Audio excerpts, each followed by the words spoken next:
Wanted to say good morning, everybody. This is Yin Yang with Morsels on thought number 1106. I'm so sorry we had these technical difficulties. It is now 5:22. I am currently 12 minutes late, scrambling around. I have reset my alarms as of today. Thank you. So I will be getting on time tomorrow at 5:10 a.m. And so Rigoberta Menchú, according to BrainyQuote.com, said, "I am like a drop of water on a rock.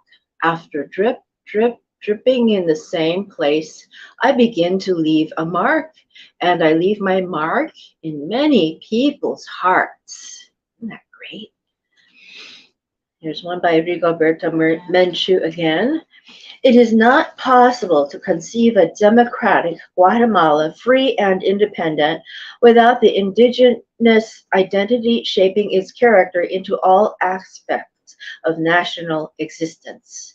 They have indigenous peoples living there, continuing to live there.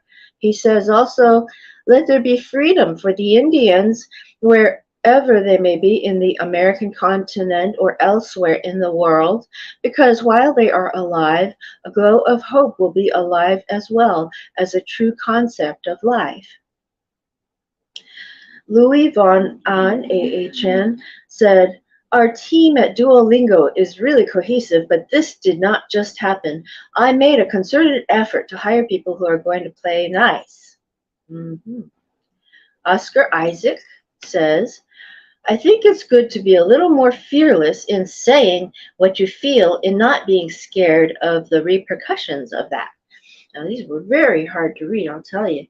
Okay, and then I'm going to go to azquotes.com, and I will talk about this one.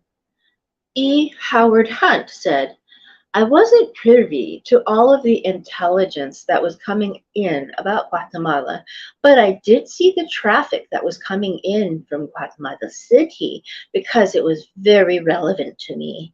And of course, I exchanged what I had with the chief of station in Guatemala City." It's by E. Howard Hunt. Rigoberta Menchú again. "The problem in Guatemala is that there is no solution to the issue of human rights. The problem is militarization. It is the unjust distribution of wealth.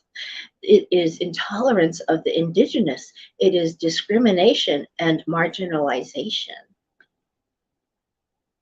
Eric, with a K at the end of ERICK, Chavaria, Chavarria, "I'm living in a dream. I really consider myself really lucky. I was born and raised in Guatemala, in a village where to go to the market, you have to take 2 buses or drive about 20 minutes if you are lucky enough to have a car. I grew up very, very poor, and I didn't even know that being an actor could be a career." Ooh, ooh, ooh. Okay. Okay. Marco Rubio says, "The evidence is now clear that the majority of people coming across the border are not from Mexico. They are coming from Guatemala, El Salvador, Honduras. These countries are the source of the people that are now coming in its majority." Rigoberta Menchú, "In the case of my country, Guatemala, 65% of the inhabitants are indigenous. The Constitution speaks of protection for the indigenous. Who authorized the minority to protect an immense majority? It is not only political, cultural, and economic marginalization. It is an attempt against the dignity of the majority of the population." Wow. Oh my gosh. So this tells me a lot about the country right now. Let me see if they have something here. Famous Spanish sayings. No, I'm going to just stick with Guatemala, and I'm going to give that to you. Oscar Isaac, back on Brainy Quote, said, "My dad was a doctor, but he was just always like going from hospital to hospital for some reason." Oscar Isaac says, I think it's good to be a little more fearless in saying what you feel, in not being scared of the repercussions of that. That is completely true. According to Audre Lorde, your silence will not protect you. I have to say that I was silent during my mother's memorial in my own life, and I should have said I was brought up in the strictest house in the United States, whereas my younger brother had just spoken and said, "My mom let me do whatever I want." And I was silent on the subject to say that mama treated girls and boys differently, or that mama treated the son of the kidnapper differently than her daughter of the first real marriage.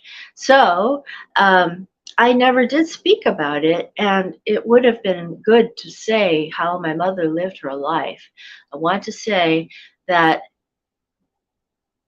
Guatemala was figuring in my life a lot because the man who was my piano teacher came once a week. His father was from Guatemala.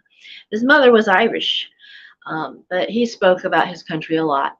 And there's a man I know who wants to go home to Guatemala tomorrow, and he is working in the United States, and he has been here since he was 13, but he came by himself, and he is now 60. And I thought, wow, that man has lived here for 47 years, and that is just amazing that he still wants to go home. So you think about that and think about how lucky we are. We are very, very lucky. Um, okay, let me see. I think there's more, but when you are convinced your cause is just, you fight for it. That's Rigoberta Menchú. When you are conceived your cause is just, you fight for it. And there was one more. Oh, here. The priests say, the same man, Rigoberta Menchú, the priests say the new dawn will be like the rain that fertilizes the soil before we begin to plant our corn. It will renew the natural cycle of life. The Mayan people will once again flourish. I believe in this very strongly. The holy men say we are entering a period of clarity. We are rediscovering our Mayan values. Interesting. So a lot of the people from Guatemala are Mayans. The Mayans actually discovered zero, the concept of zero. The Aztecs and the Mayans were big tribes in the southern part of, southern Baja California and Mexico and down there, the Mayans and the Aztecs. The Aztecs were more warlike, and the Mayans were more calendar figuring, zero figuring academics. Okay, so that's about all I have for you today. It was just a focus on Guatemala and also a little bit of my own personal life that just kind of just touched Guatemala a little bit. Guatemala touched us just a little bit. You never know. Okay, old Kinderheck. Bye.